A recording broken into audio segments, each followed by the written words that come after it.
अस्सलाम वालेकुम। Programme night addition में हम आपको खुशामदीद कहते हैं। नाजरीन, पीडीएम ने वज़ीर आज़म की डायलॉग की दावत मुस्तरद कर दी है।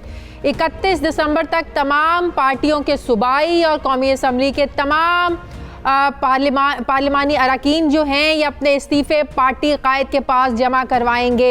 पीडीएम का सरबराही इजलास आज इस्लामाबाद में हुआ, जिसके बाद मीडिया नुमाइंदों से बात करते हुए मौलाना फजलुर रहमान ने कहा कि 13 दिसंबर को मीनारे पाकिस्तान पर ही जलसा होगा। अगर हुकूमत ने किसी किस्म की रुकावट डालने की कोशिश की तो मुल्तान से भी कहीं ज़्यादा बुरा हशर किया जाएगा। मौलाना फजलुर रहमान ने यह भी कहा कि आज जाली वज़ीर आज़म ने फिर कुछ ऐसी बातें की जैसे वो नशे में हों। वो हिज़्ब इख्तिलाफ को डायलॉग की दावत दे रहे हैं। डायलॉग की दावत नहीं, वो हमसे एनआरओ मांग रहे हैं। हमने उनकी डायलॉग की दरख्वास्त को मुस्तरद कर दिया है। वो इस काबिल नहीं है कि उनके साथ बातचीत की जाए। कल उन्होंने कहा कि कल स्टीयरिंग कमेटी का इजलास होगा। इस इजलास में मुल्क के अंदर पहिया जाम हड़ताल, शटर डाउन और मुल्क के मुख्तलिफ डिविजनल हेडक्वार्टर्स में जलसों और मुजाहरों का शेड्यूल तय किया जाएगा। साथ ही ये भी फैसला किया जाएगा कि लॉन्ग मार्च कब होगा। इसकी तारीख का तयन भी कल किया जाएगा। एक तरफ अपोजिशन जमातें वज़ीर आज़म से नाज़रीन डायलॉग के लिए तैयार नहीं है, तो दूसरी तरफ वज़ीर आज़म इमरान खान एनआरओ और करप्शन के सिवा अपोजिशन के साथ डायलॉग करने के लिए तैयार हैं। वो ये समझते हैं और उन्होंने कहा कि अगर अपोजिशन ने इस्तीफ़े दिए तो हुकूमत खाली होने वाली जो नशस्तें होंगी उन पर ज़िमनी इंतखाबात करवा देगी। वज़ीर आज़म के नज़दीक अपोजिशन अवाम की जानों से खेल रही है। कोरोना तेज़ी से बढ़ रहा है, सबको सोचना चाहिए। अमेरिका में 3000 अमवात रोज़ाना हो रही हैं। उन्होंने कहा कि इंग्लैंड इटली में लॉकडाउन है, हम स्मार्ट लॉकडाउन की जो पॉलिसी है उस पर ही पहले मरहले में कामयाब हुए हैं। हमारे पास इतने वसाइल नहीं कि हम लॉकडाउन करके पूरा मुल्क बंद कर दें। वज़ीर आज़म ये समझते हैं कि अपोजिशन की एहतजाजी तहरीक अवाम के सामने ख़ुद को एक्सपोज कर रही है। अब सवाल ये है कि आखिर अपोजिशन इस्तीफ़े कब देगी? पीडीएम हुकूमत के साथ मुज़ाकरात के लिए तैयार क्यों नहीं है? क्या पहिया जाम हड़ताल से अवाम को ज़्यादा नुकसान होगा? इस पर मैं बात करूँगी। मुझे ज्वाइन किया है मुस्लिम लीग नून के सीनियर रहनुमा राना तनवीर हुसैन साहब ने। अस्सलाम वालेकुम, बहुत बहुत शुक्रिया राना साहब आपका। राना साहब, मेरा सवाल आपसे ये कि अगर वाक़ईतन आप लोग अवाम के लिए सड़कों पर निकले हैं, ये तहरीक आप अवाम के मफाद के लिए आप लोगों ने शुरू की हुई है, महंगाई है, हुकूमती पॉलिसी से आप लोगों को इख्तलाफ हो सकता है, मईशत जो है ना वो डगमगा रही है, इस पर आप लोगों के इख्तलाफ हो सकता है, तो अगर वज़ीर आज़म साहब डायलॉग की बात कर रहे हैं, आज उन्होंने कहा कि अपोजिशन से मुज़ाकरात करने के लिए मैं तैयार हूँ, तो आज अपोजिशन इनकार कर रही है। अगर वाकई आप इतने संजीदा हैं आवाम के मसाइल के हल के लिए, तो बात करें ना उनके साथ, डायलॉग करें उनके साथ।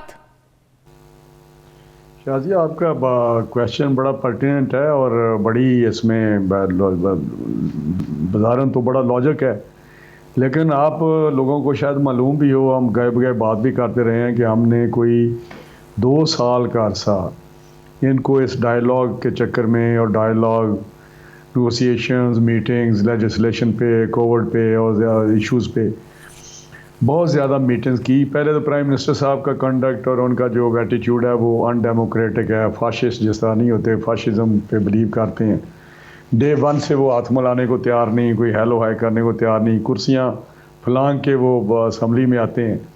तो ये सारी चीज़ें आपके इल्म में हैं। हम इनके साथ जब मैंने कई दफ़ा ये बात भी किया, जब इंडिया के साथ फरवरी में हमारे थोड़े से मामलात बड़े रुख अख्तियार कर गया, जैसे जंग को आप कह सकते हैं हो सकती थी।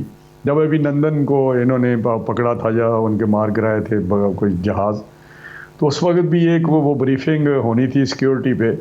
तो प्राइम मिनिस्टर साहब जब इतनी बड़ी टेंशन सी बिटवीन इंडिया और पाकिस्तान जो हमारा दुश्मन है, उस वक्त chief executive of the country prime minister of Pakistan बैठने को तैयार नहीं थे उस ब्रीफिंग में, और 1 घंटा वो मीटिंग इंतजार में। चलिए, अगर आप बैठने को तैयार हैं, बात करने को तैयार हैं, ऐसा क्या हो गया, ऐसी क्या देर हो गई कि अब आप लोग पीछे हट रहे हैं?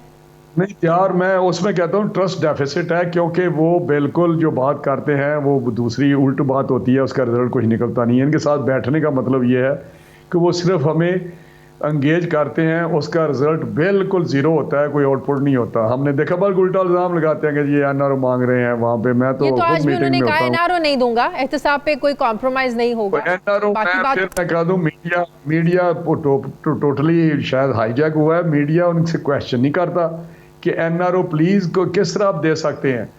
केसेस तो कोर्ट्स में है कि किसी केस में कन्विक्शन हो चुकी है, कोई ट्रायल की स्टेज पे है, वो क्या विड्रॉ हो सकते हैं? मुझे बताएं कौन कोर्ट्स में विड्रॉ कर सकता है? कोर्ट्स में तो लॉजिकली एंड उनका होना है, जो भी एक अगर फेयर ट्रायल हो जो हमें है कि हम कोर्ट्स में अपने लड़ेंगे केसेस, तो वो तो वहां पे होगा ना उसमें प्राइम मिनिस्टर मैटर करता ना कोई और बंदा मैटर करता है। मैं आपको तो मुज़ाकरात की टेबल पर बैठे तो ये सारे मामला डिस्कस हों, आप डायरेक्टली पूछें भाई आपसे कब मांगा, किसने मांगा, किस जगह पर एनआरओ मांगा, ये अवाम के मसाइल हैं, इस पर हमसे बात करें। बात करते हम करते रहे हैं 2 साल। हमने इनको पहले भी कहा कि हम आपके साथ कोऑपरेट करने को तैयार हैं। पहले दिन जब इनॉग्रेशन सेशन था असेंबली का, तो हमारे हर पार्टी के लीडर ने खड़े होके, चाहे बिलावल भुट्टो थे, चाहे जरदारी साहब थे या शहबाज शरीफ साहब थे, और दूसरे भी हम लोग कहते रहे कि भाई हम आपके साथ कोऑपरेट करने को तैयार है, आप डिलीवर करें, परफॉर्म करें, हम आपके साथ हैं। हाँ। लेकिन हुआ ये, आपका वो एक्सपीरियंस आपको पता है, हमारा बिटर एक्सपीरियंस है।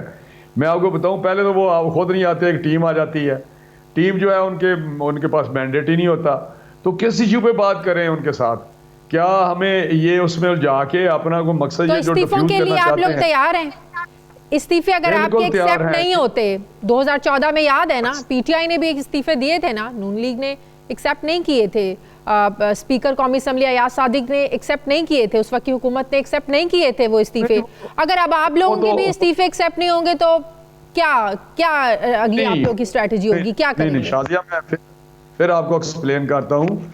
रिजाइन उन्हें किए, लेकिन जब स्पीकर बुलाते थे आके उसको सर्टिफाई करें, इंडिविजुअली कहना पड़ता है कि हाँ मैंने ये इस्तीफा दिया है और मेरा ये साइन है।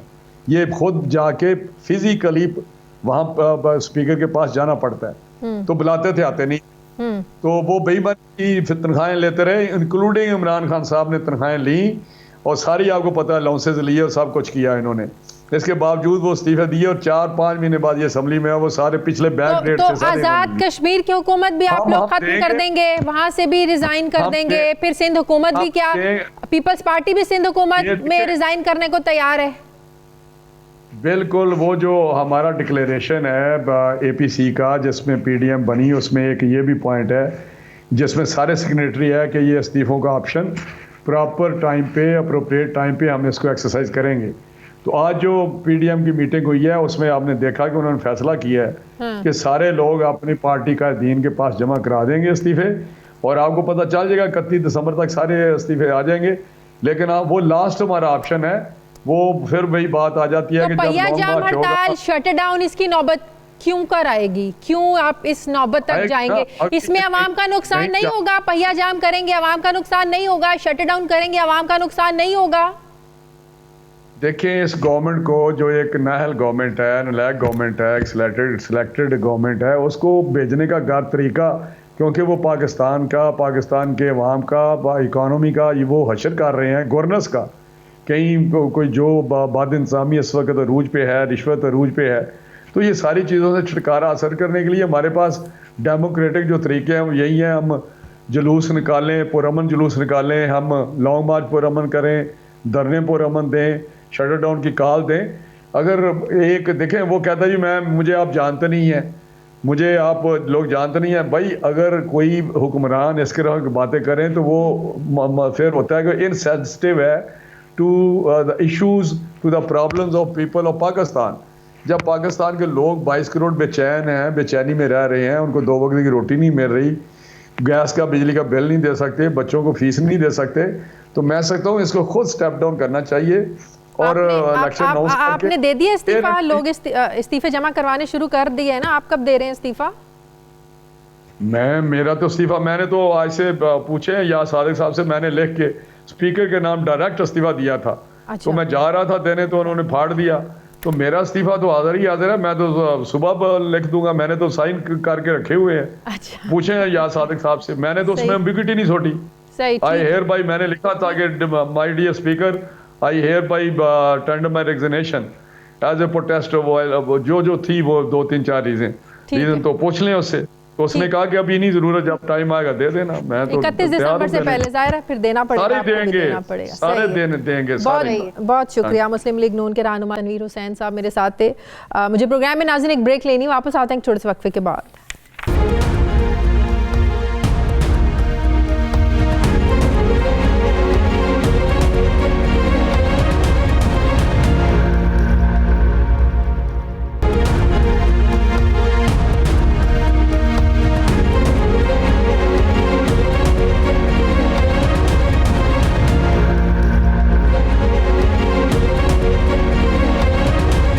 ब्रेक के बाद एक बार फिर से आपको खुशामदीद कहते हैं नाजरीन। कोरोना की दूसरी लहर, पीडीएम के जलसे और हुकूमत की स्ट्रैटेजी, हुकूमत की पॉलिसीज, इस हवाले से इसी पर मैं बात करूंगी। मुझे ज्वाइन किया है वफाकी वज़ीर मनसूबाबंदी असद उमर साहब ने। अस्सलाम वालेकुम, बहुत बहुत शुक्रिया असद उमर साहब आपका।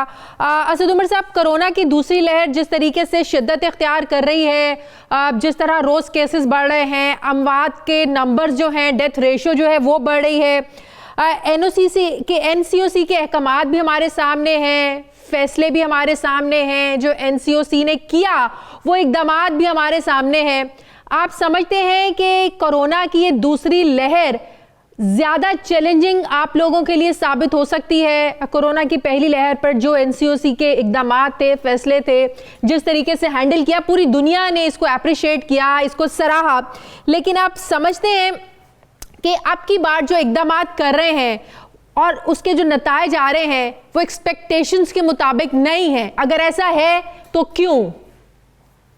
नहीं जी, इस दफ़ा जो है वो आप बिल्कुल सही कह रही हैं कि इस दफ़ा ज़रा ज़्यादा ख़तरे की बात नज़र आ रही है। और जो बुनियादी फ़र्क है पहली लहर में और इस दफ़ा में, कि जब पहली लहर थी तो पूरे पाकिस्तान के अंदर तमाम जो ज़िम्मेदारान थे, चाहे वो सियासी रहनुमा हो, वो समाजी रहनुमा हो, वो दीनी रहनुमा हो, डॉक्टर्स हो, मीडिया हो, सब की तरफ से एक ही पैगाम जा रहा था पाकिस्तान की आवाम के लिए, और वो ये था कि एहतियात करना ज़रूरी है।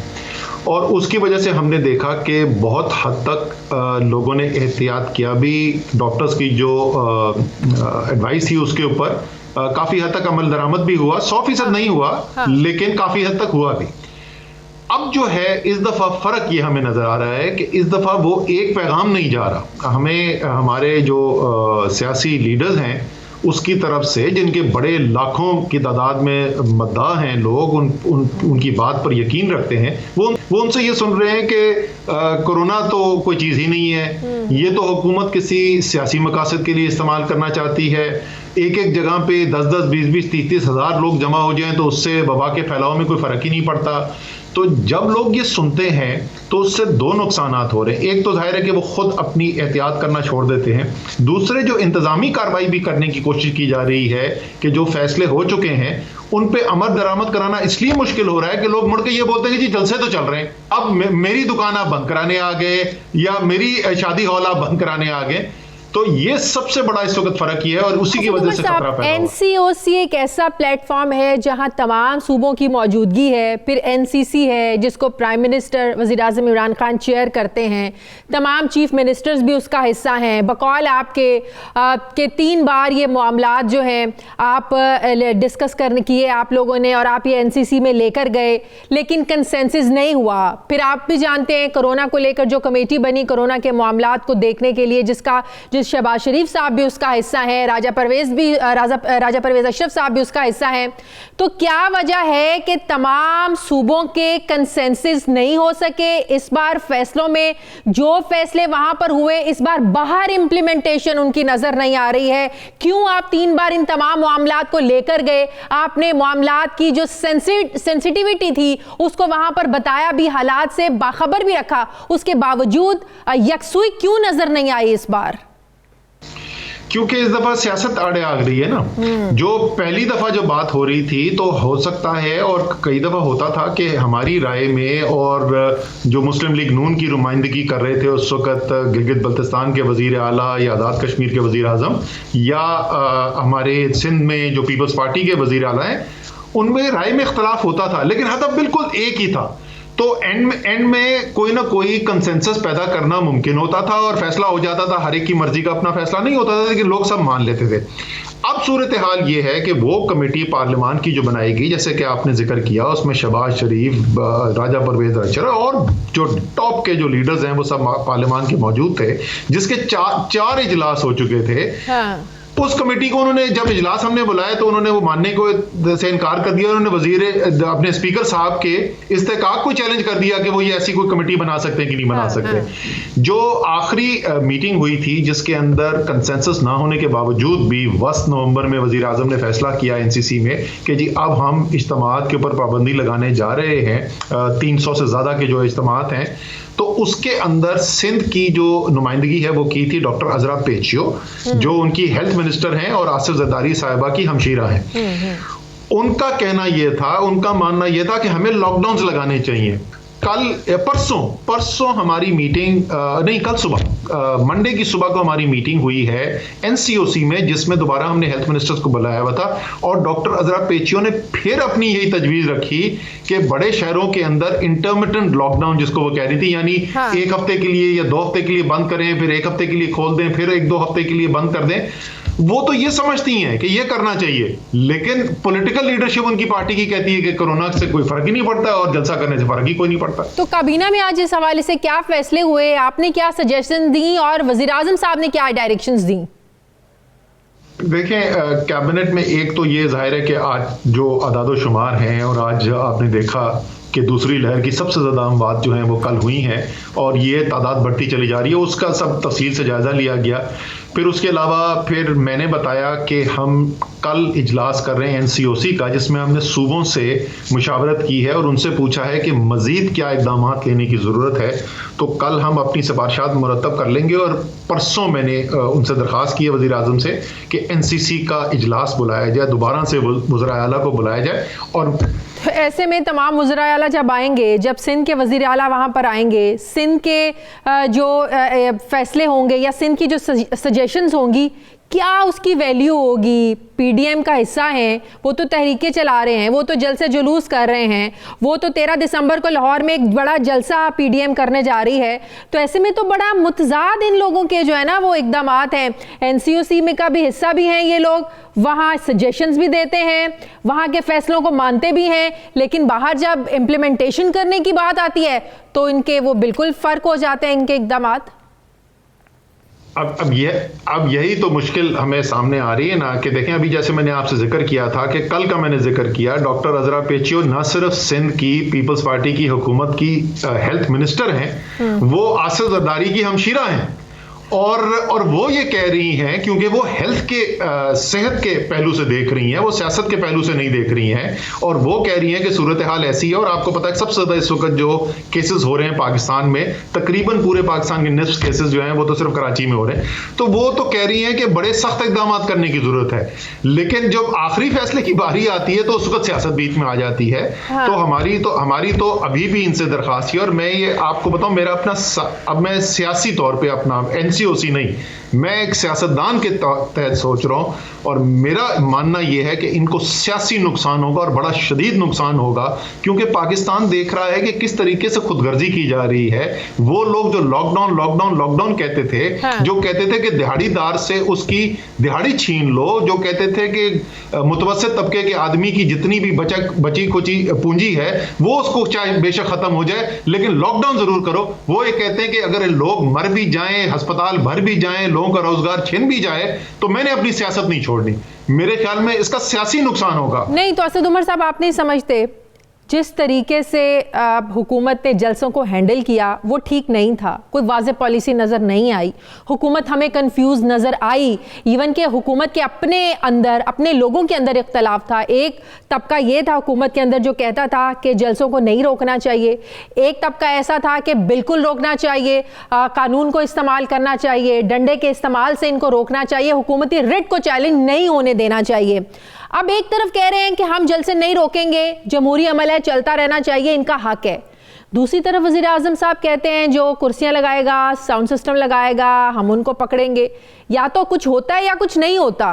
तो हुकूमत बीच में खड़ी होकर कंफ्यूज क्यों है? या मुकम्मल इजाज़त दें या मुकम्मल रोकें, जैसे भी रोकें।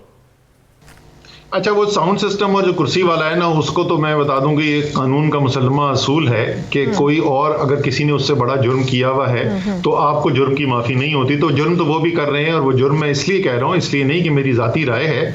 हाई कोर्ट फैसला दे चुका है। हाई कोर्ट ने कहा है कि एनसीओसी के फैसले जो हैं और एनसीसी के फैसले जो हैं वो हतमी हैसियत रखते हैं और उनको कोर्ट में चैलेंज भी नहीं किया जा सकता, इसलिए ये गैर कानूनी इस वक्त इज्तिमा हो रहे हैं।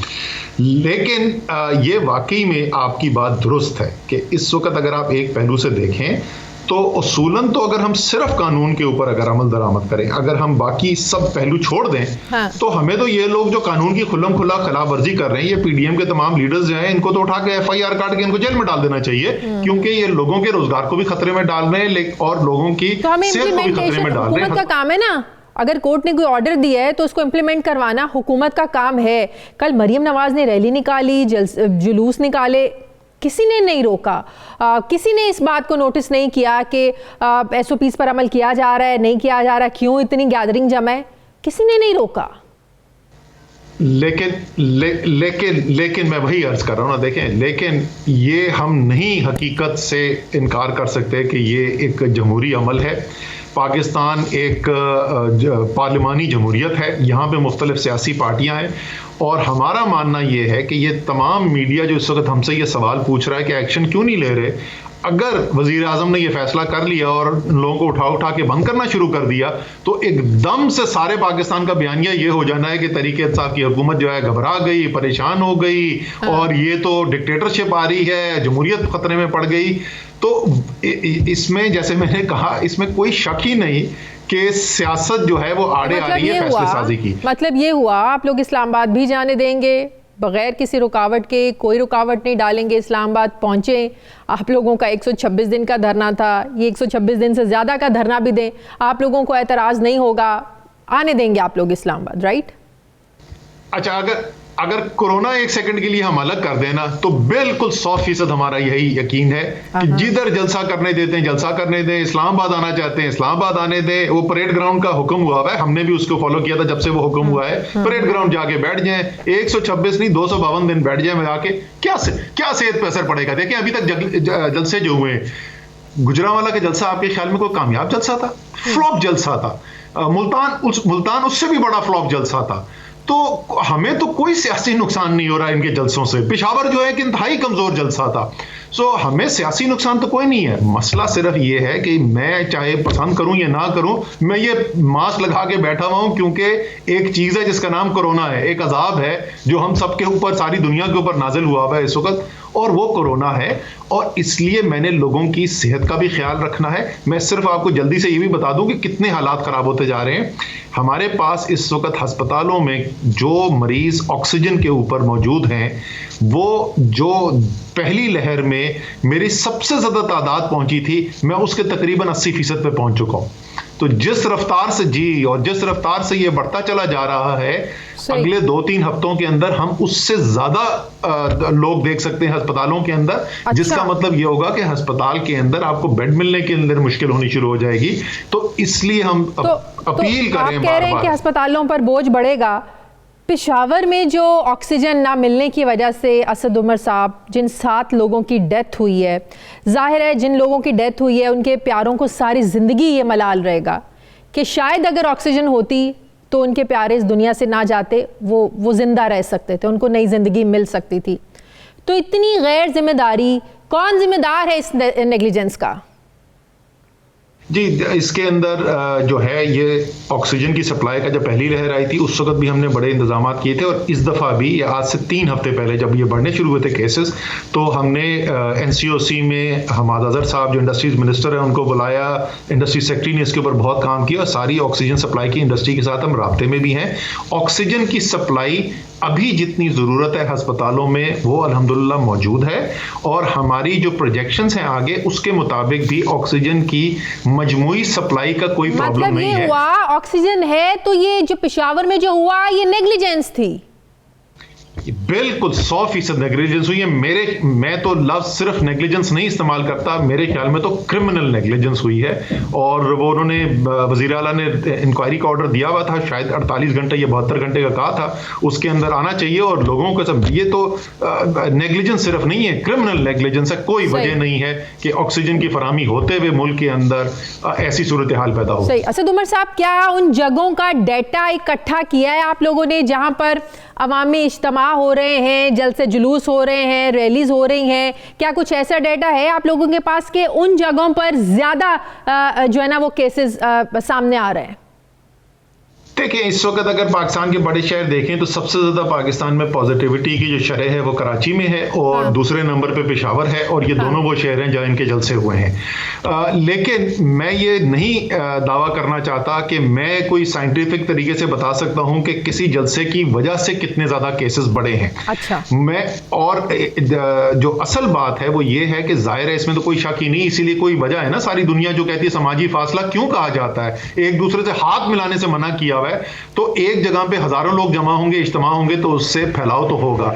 लेकिन उससे ज्यादा खतरनाक चीज जो ज्यादा नुकसान पहुंच रहा है वो बराह रास्त उस इज्तिमा का नहीं है, वो ज्यादा नुकसान उस इज्तिमा का है जब मुल्क के बड़े बड़े अकाबरीन, सियासी अकाबरीन खड़े होकर कह रहे हैं कि एहतियात की जरूरत ही कोई नहीं। तो वो सिर्फ उस जलसे में नहीं, वो आदमी जब घर पे भी होगा तो फिर भी वो एहतियात नहीं करेगा। सिर्फ उस शहर में नहीं जहां जलसा हो रहा है, पूरे पाकिस्तान में जो उनके मानने वाले हैं, उनको जो फॉलो करने वाले, वो सब एहतियात छोड़ देते हैं। असल खतरा उससे पैदा हो रहा है और इसीलिए आपको पूरे पाकिस्तान में केसेस बढ़ते हुए नजर आ रहे हैं। असद उमर साहब, जरा वैक्सीन के बारे में भी कुछ हमें इन्फॉर्म कर दें कि बरतानिया में तो आज से वैक्सीन का बाकायदा इस्तेमाल शुरू हो रहा है। पाकिस्तान में कितना अरसा लग सकता है वैक्सीन आने में? कब तक पाकिस्तान में भी वैक्सीन का इस्तेमाल शुरू हो जाएगा? ऑर्डर दिए जा चुके वैक्सीन के कितनी तादाद में आप लोगों ने ऑर्डर दिए हैं या देने हैं? देखिए, जो काबीना ने जिसकी मंजूरी दी थी वो $150 मिलियन की रकम की मंजूरी दी गई थी और वो थी काफ़ी। सबसे पहले तो जो सबसे पहली तरजीह है जो हेल्थ केयर वर्कर्स हैं, जो कोरोना के मरीजों को देखते हैं अस्पतालों के अंदर, चाहे वो डॉक्टर्स हों या पैरामेडिक्स हों, हॉस्पिटल स्टाफ हो, सबसे पहले उनकी तरजीह है। और उसके बाद वो लोग जिनकी उम्र जो है वो 65 या इससे ज़्यादा है, क्योंकि जैसे आपको पता है कि जितनी ज़्यादा आपकी एज होती है उतना ज़्यादा ये मोहलक साबित होता है। तो ये प्रायोरिटी इनको दी गई थी। इनका जो अंदाज़ा था वो ये था कि ये अगले साल की यानी 2021 की पहली छमाही के आखिर में या दूसरी छमाही के शुरू में जो है ये बड़ी तादाद के अंदर हमें मिलेगा। इंग्लैंड में भी जो भी शुरू हुआ है अभी वो बहुत छोटी तादाद में शुरू हुआ है। अभी लार्जर जो पब्लिक है उसके लिए अभी अवेलेबिलिटी नहीं है। तो जरा ये भी बता दें, पाकिस्तान में जब अवेलेबल होगी मुफ्त मिलेगी या महंगी मिलेगी, सस्ती मिलेगी, क्या क्राइटेरिया होगा? देखिए, पब्लिक जो अस्पताल हैं वहाँ से मुफ्त दी जाएगी। तमाम वैक्सीनेशन जो भी पाकिस्तानी अफोर्ड नहीं कर सकता उसके लिए मुफ्त अवेलेबल होगी। लेकिन उसके साथ हम ये भी इजाज़त दे रहे हैं कि अगर कोई प्राइवेट अपने ज़राए इस्तेमाल करके कोई वैक्सीन ले सकता है, मार्केट में अवेलेबल है, तो उसकी भी इजाज़त होगी, लोग ख़रीद भी सकते हैं। लेकिन जो भी चाहेगा, लेकिन इसी तरजीह के मुताबिक जो मैंने भी आपको कहा कि सबसे पहली तरजीह वो जो हेल्थ केयर वर्कर्स हैं जो कोविड से डील करते हैं और फिर 65 और उससे ज़्यादा उम्र के लोग। सही। अच्छा, इससे हट के अब कुछ एक दो सवाल करना चाहती हूँ असद उमर साहब। ये जो इस्लामाबाद हाई कोर्ट का फैसला आया है वज़ीर आज़म के मुशीरों की निजकारी कमेटी में शमूलियत के ख़िलाफ़ केस का जो तहरीरी फ़ैसला है, जिसमें कहा गया है हफीज़ शेख, अब्दुल रज़ाक दाऊद और इशरत हुसैन की काबीना कमेटी में शमूलियत को गैर कानूनी करार दिया गया है। तीनों मुशीरान के पास बड़े पोर्टफोलियोज़ हैं, बड़े मामलात को ये देखते हैं। आप भी इस कमेटी का हिस्सा हैं, रेलवे के मामलात, PIA के मामलात, स्टील मिल्स के मामलात। तो अब जब ये आप हिस्सा नहीं रहेंगे इस कमेटी का, तो ये बड़े मामलात कैसे हैंडल होंगे? पोर्टफोलियो इनके पास है, कौन देखेगा फिर इन मामलात को? कैसे आप लोगों के साथ डिस्कस करेंगे? जी, आज जो है वो इसके ऊपर कुछ इब्तदाई बात हुई थी काबीना की मीटिंग के अंदर, लेकिन उसके बाद वो तफसीली उसके बाद मीटिंग बाद में होनी थी। अब देखें क्या फैसला होता है कि क्या हम सुप्रीम कोर्ट के अंदर हुकूमत जाके एक एप्लीकेशन फाइल करती है, रिव्यू के लिए पिटीशन फाइल करती है, या फैसले से कंप्लाई करती है। अगर जाहिर है फैसले से कंप्लाई करेंगे तो वो इन अटेंडेंस तो हो सकते हैं, जिस तरह काबीना की मीटिंग के अंदर भी ये सब लोग जो हैं वो शिरकत करते हैं, लेकिन फेडरल गवर्नमेंट की डेफिनेशन में नहीं आते। वो बड़ी वाज़े तौर पे डिफाइंड है। वजीर आजम और वफाकी वजीर जो हैं वो वफाकी काबीना होते हैं, बाकी लोग जो अटेंड करते हैं। लेकिन ये भी कहा गया है कि मुशीर भी काबीना को रुकन नहीं और काबीना इजलास में शामिल नहीं हो सकता, ये भी कहा गया है फैसले में। ये तो हर मंगल को जो सेशन होता है तमाम ये मुआविनीन खुसूसी मुशीरान बैठते हैं, बैठने से मना नहीं किया है। वो नहीं कहा गया है, ये कहा गया है, फैसले में लिखा है कि काबीना इजलास में शामिल नहीं हो सकते। अच्छा, ये सरप्राइजिंग है क्योंकि पहले से ये तो बिल्कुल था कि वो काबीना के मेंबर नहीं है, जैसे मैंने कहा वो तो बिल्कुल हमें क्लियर है। और अगर आप जो इसके आता है एजेंडा जो आता है काबीना का, अगर आप उसको देखें तो उसमें लिखा होता है ऊपर कि किस किस को एड्रेस्ड है और फिर नीचे लिखा होता है बाय स्पेशल इन्विटेशन, और उसमें सारे जो मुशीर हैं और SAPMs हैं उनका नाम होता है। तो ये मुझे इसके बारे में इल्म नहीं था क्योंकि हम तो ज़्यादातर काबीना की मीटिंग में बैठे हुए थे कि आज उन्होंने कहा है कि मीटिंग में ही नहीं शिरकत कर सकते। तो ये देखना होगा, जाहिर है इसके जो हुकूमत जो है वजीर आजम इसको बैठ के अपने मुशीरों के साथ कुछ डिस्कशन करने के बाद ही फैसला किया जाएगा। आप नहीं समझते क्या इतने बड़े पोर्टफोलियो जो हैं वो इलेक्टेड लोगों के पास होने चाहिए? देखें, आइन के अंदर अगर इसकी इजाज़त दी गई है तो आइन लिखने वालों ने वो सारे इलेक्टेड लोग ही थे, तो उन्होंने कुछ सोच समझ के लिखा होगा। और सिर्फ ये आइन लिखा नहीं उन्होंने, और जाहिर है वो 1973 में आइन बना था। 1973 के बाद से निस्फ सदी गुजर चुकी है, इतनी हुकूमतें आई हैं, किसी ने भी उसको कानून से खारिज नहीं किया।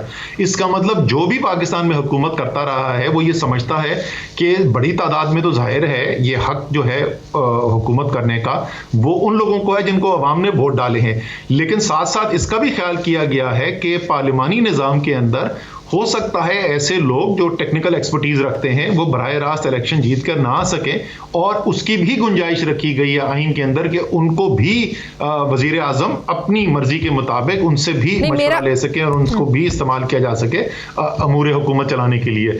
सो ओवरऑल तो इसमें कोई शक नहीं है कि लीड जो है वो लीड इलेक्टेड लोगों के पास होनी चाहिए। वजीर आजम इलेक्टेड आदमी है, 5 या 6 हल्कों से जीत कर आए हैं, पाकिस्तान के अवाम ने उनको मुंतखब किया है और पाकिस्तान के अवाम ने उनको ये भी हक दिया है कि वो अगर किसी से लेकिन इकोनॉमी एक ऐसे बंदे की, एक ऐसे शख्स की जेब में जो इलेक्टेड नहीं है, हफीज शेख साहब इलेक्टेड नहीं और वो इकोनॉमी चला रहे हैं, उनकी जेब में सारे मुल्क की इकोनॉमी। पहली बात तो जेब में बेचारे की नहीं डाली हुई है, उसके कंधों में बहुत जरूर डाला हुआ है जिम्मेदारी का। देखिए एंड में जो है फैसले तो शाजिया वो तो कलेक्टिव डिसीजन मेकिंग होती है ना कैबिनेट की, तो असद उमर मुड़ के ये नहीं कह सकते कि वो तो हफीज शेख का फैसला था। जब आखिर में कोई फैसला है तो फिर उसको सब हम ओन कर रहे हैं, वजीर आजम ओन कर रहे हैं। और जैसे मैंने कहा कि वजीर आजम को ही वोट मिले हैं, असद उमर को तो वोट नहीं दे के लोगों ने भेजा, असद उमर को वोट पड़ा है क्योंकि वो इमरान खान के उस पर टिकट पे इलेक्शन लड़ा था।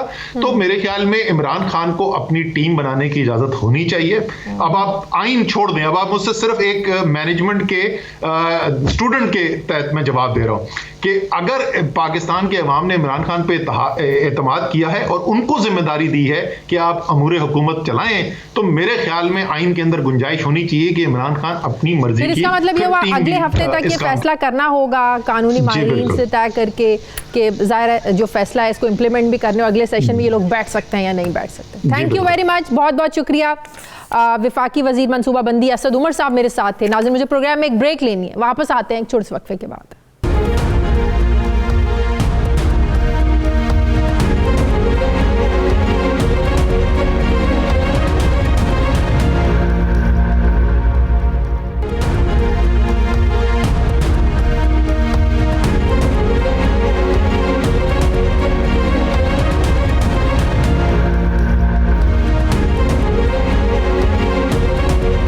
के बाद एक बार फिर से आपको खुशामदीद कहते हैं। नाज़रीन, वज़ीर-ए-आज़म इमरान खान अपोजिशन के बयानिए को काउंटर करने के लिए मुसलसल मीडिया को इंगेज कर रहे हैं। इसी सिलसिले में आज वज़ीर-ए-आज़म इमरान खान ने अखबारात के एडिटर्स के साथ मुलाकात की। इस मुलाकात में PDM की तहरीक, इस्तीफ़ों, लॉन्ग मार्च की ऑप्शन, नेशनल डायलॉग, सेनेट और बल्दियाती इंतखाबात के इनेकाद के साथ साथ IMF के साथ मुज़ाकरात, अरब ममालिक से सिफारती ताल्लुकात और इस्लामाबाद हाई कोर्ट की जानिब से निजकारी कमेटी के फैसले पर तफसीली गुफ्तगू की। इस मुलाकात में वज़ीर-ए-आज़म ने PDM की तहरीक के पीछे गैर मुल्की ताकतों, हुकूमत और अपोजिशन के दरमियान कशीदा ताल्लुकात की सूरत हाल में इस्टेब्लिशमेंट के किरदार पर क्या कहा, इस हवाले से बात करेंगे। इस मुलाकात में मौजूद थे रोज़नामा 92 न्यूज़ के एडिटर इस्लामाबाद से राव खालिद मेरे साथ है। अस्सलाम वालेकुम, बहुत बहुत शुक्रिया राव खालिद आपका। राव खालिद, फाइनली एक भरपूर खुलकर मौक़िफ़ आज वज़ीर आज़म ने दिया कि अपोजिशन के साथ मुज़ाकरात के लिए तैयार हैं, डायलॉग के लिए तैयार हैं, लेकिन साथ ही उन्होंने कहा कि NRO नहीं मिलेगा। क्या वहाँ किसी सहाफ़ी ने पूछा कि भाई अपोजिशन तो कब से कह रही है, आप हमें बताएं आपसे NRO किसने मांगा, कब मांगा, किस जगह पर मांगा? और साथ ही उन्होंने क्या ये डिफ़ाइन किया कि मुज़ाकरात में पहल कौन करेगा, हुकूमत की तरफ से पहल होगी या वो इंतज़ार करें कि अपोजिशन पहल करे, या तीसरी कोई कुव्वत बीच में आए, या उसको कहें कि आप अपोजिशन को इंगेज करें, टेबल टॉक पर लेकर आएँ? क्या कहा इस पर आज वज़ीर आज़म ने? जी बिल्कुल, सवाल एक्चुअली यही हुआ था कि आप प्राइम मिनिस्टर हैं, आप हुकूमत हैं, इस सिचुएशन को डिफ्यूज़ करना आप पे सबसे बड़ी ज़िम्मेदारी आपके ऊपर है। तो उन्होंने कहा कि बात यह है कि जी मैं बिल्कुल तैयार हूँ डिफ्यूज़ करने के लिए, मैं नेशनल डायलॉग के लिए तैयार हूँ NRO के अलावा। मसला ये है कि जब भी इनसे बात करते हैं असम्बली में, इन्होंने इंतखाबात पे कहा हमने कमीशन बनाने का कह दिया, ये उससे भाग गए।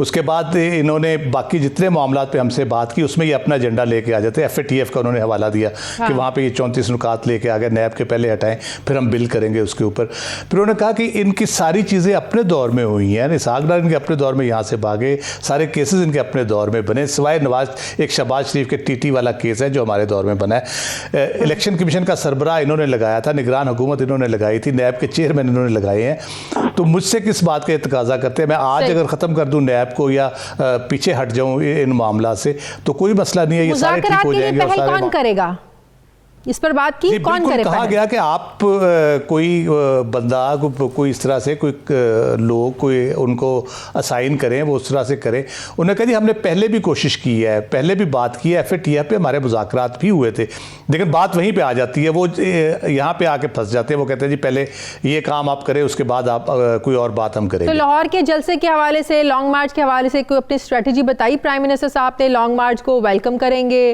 रोकेंगे, क्या करेंगे? जी बिल्कुल, उन्होंने कहा होने देंगे। फिर मैंने उनसे कहा, मैंने कहा प्राइम मिनिस्टर या तो कानून होता है या नहीं होता। एक तरफ आप कह रहे हैं कि जलसों पे पाबंदी है, दूसरी तरफ आप कह रहे हैं जी जलसा हम होने भी देंगे। तो ये किस किस्म के कानून का इत्तलाक है कि आप कह भी रहे और नहीं भी रोक रहे?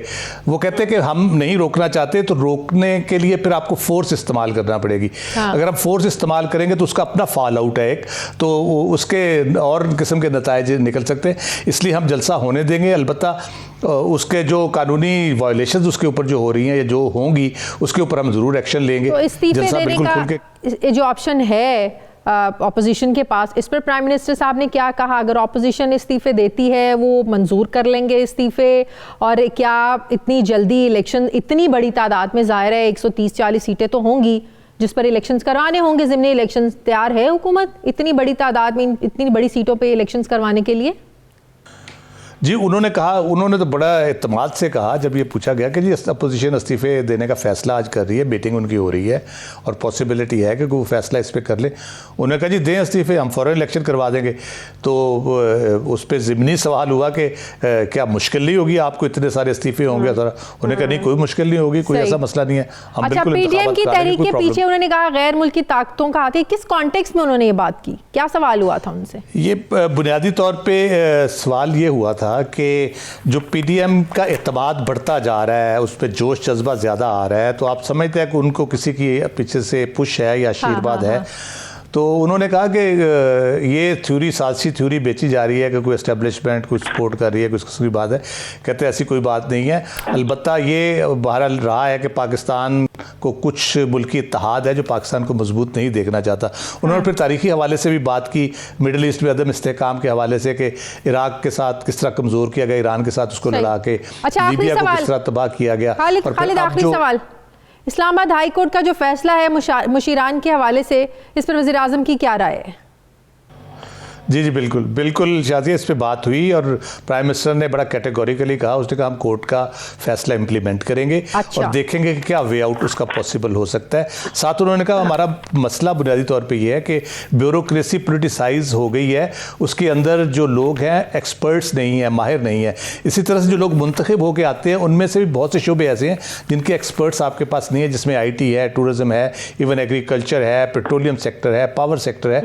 तो हमें ऑब्वियसली बाहर से लोगों को लाना पड़ता है। हम एक तो जो एडवाइजर्स या SAPM के जरिए हम चला रहे हैं, दूसरा हम कोशिश कर रहे हैं ब्यूरोक्रेसी की रिफॉर्म के जरिए बेहतर लोगों को लाया जाए, लेकिन हाई कोर्ट का फैसला हम इंप्लीमेंट करेंगे। उसका वे आउट भी। आपका थैंक यू वेरी मच। मुझे प्रोग्राम में एक ब्रेक लेनी है नाज़रीन, वापस आते हैं छोटे से वक्फे के बाद।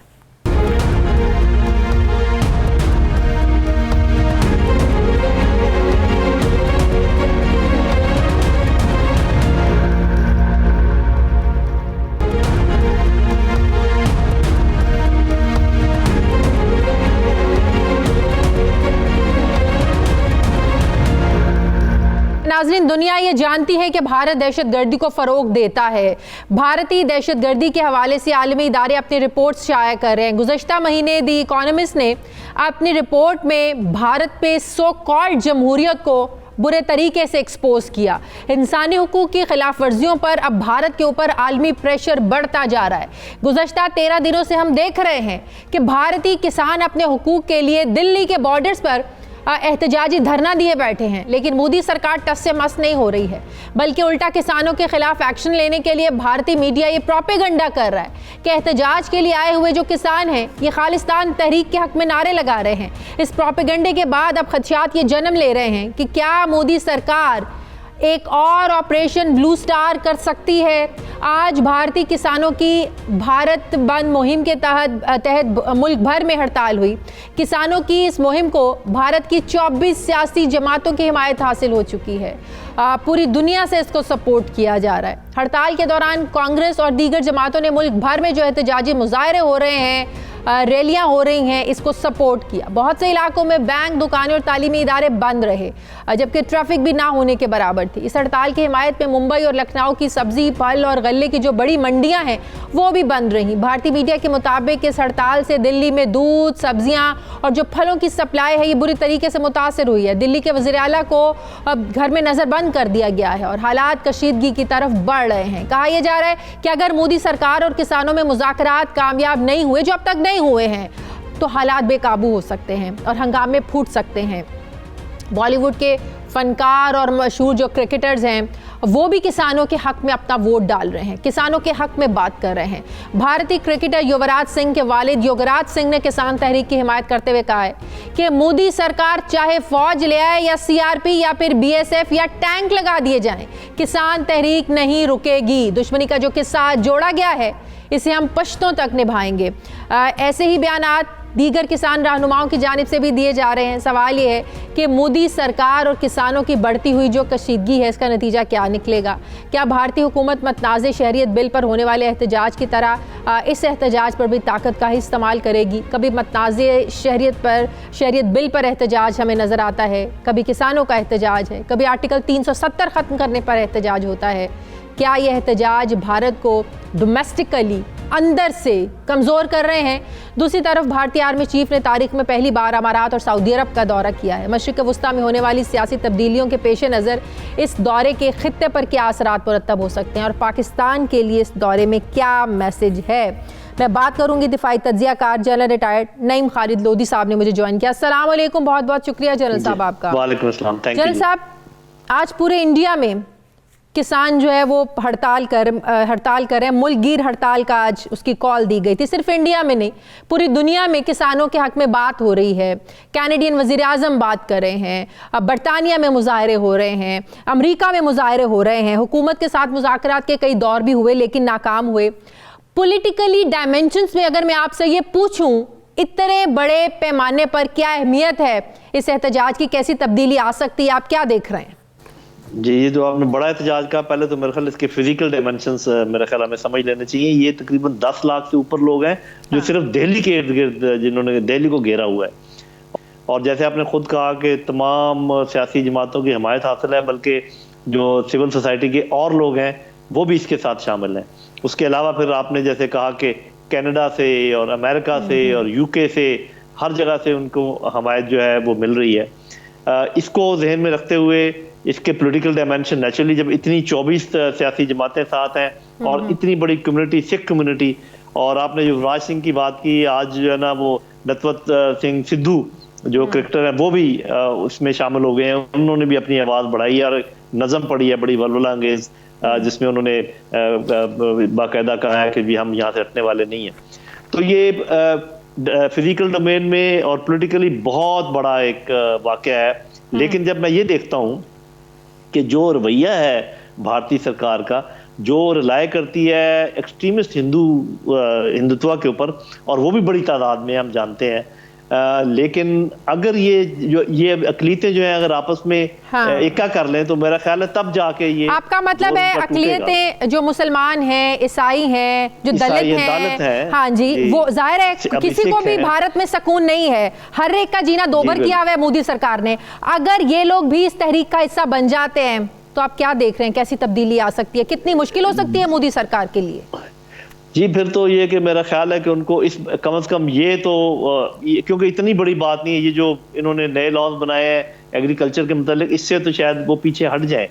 लेकिन ये जब इससे पीछे हटेंगे तो फिर जब एहसास होगा अकलियतों को कि हमारी कंबाइंड ताकत ये है, तो फिर मेरा ख्याल वो जो सिटीजन एक्ट है, जो और जो मसाइल है, कश्मीर के बारे में भी लोग बात करते हैं, शायद उनसे इनके ऊपर दबाव जो है वो बहुत ज़्यादा पड़े। एक चीज़ मैं ज़रूर ऐड करना चाहूँगा कि देखिए, हमारे यहाँ कोई ज़रा सी भी बात होती है तो किस तरीके से आग बगोला होकर उनके जो चैनल हैं किस तरीके से उसकी रिपोर्टिंग करते हैं। मैं समझता हूँ कि हमारे चैनल ने ज़्यादा रिस्पॉन्सिबिलिटी का सबूत दिया है कि उसको ऐसे ही रिपोर्ट किया जैसे कि वो चीज़ है, और ये नहीं कहा कि जी ये एक टूट रहा है भारत और अलग एक बन रहा है, हालांकि खालिस्तान की तहरीक इसमें शामिल है। वो खुद बहुत कुछ कर रहे हैं अपने। इसी बारे में मैं आपसे, खालिस्तान तहरीक को लेकर सिख जो हैं खालिस्तान को लेकर बड़े जज्बाती हैं, ब्लू स्टार ऑपरेशन है, फिर हमने गोल्डन टेम्पल पर जो हमला हुआ, अब इसको लेकर पूरी जो सिख बिरादरी है वो बहुत ज़्यादा जज्बाती है। आप समझते हैं कि इसके बाद जो खालिस्तान तहरीक है,